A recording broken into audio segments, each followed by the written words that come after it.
संगम recording studio Amnour. उठा के मारे कमरी कान्हा पर कि हम के मिले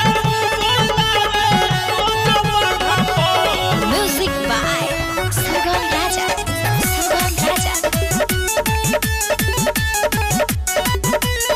उठा के मारे कमरी कान्हा पर ना बताई कैसन हो खबर में खेल रे करता यारबा हमर रोजे ब्लैक मेल रे कि हमके मिले बोलावे रोजो बान्हा पर उठा के मारे कमरी कान्हा पर कि हमके मिले बोलावे रोजो बान्हा पर उठा के मारे कमरी कान्हा पर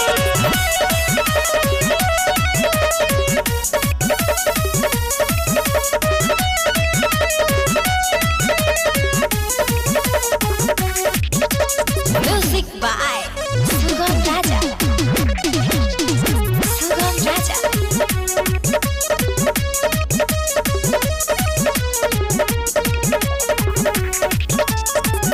कतनो चिल्ला के हम करिले माई रे छोड़ेला ना भीतर लहबेला और साई रे करी एने ओने धके खूबे छाता छोड़ेला चढ़ेला तो एक बेरा दुनो गोला करेला।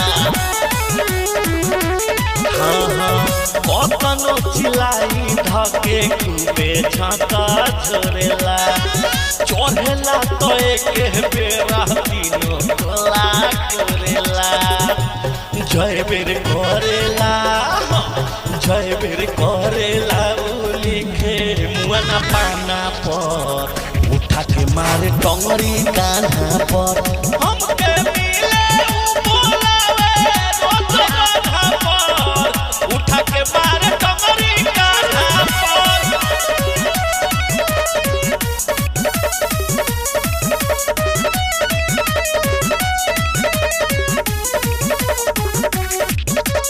म्यूजिक बाय सुगम राजा।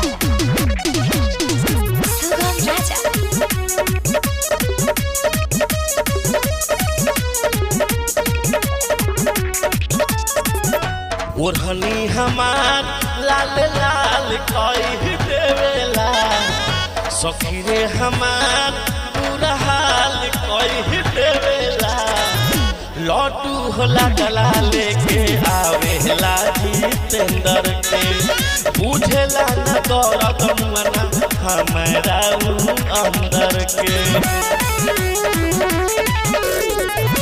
लड्डू होला दला लेके आवेला जितेंद्र के बुझेला न दर्द मुआना हमारा अंदर के। तो शैलेश सिंह बनावे वीडियो हमरा गाना पर उठा के मार डंगरी कान्हा पर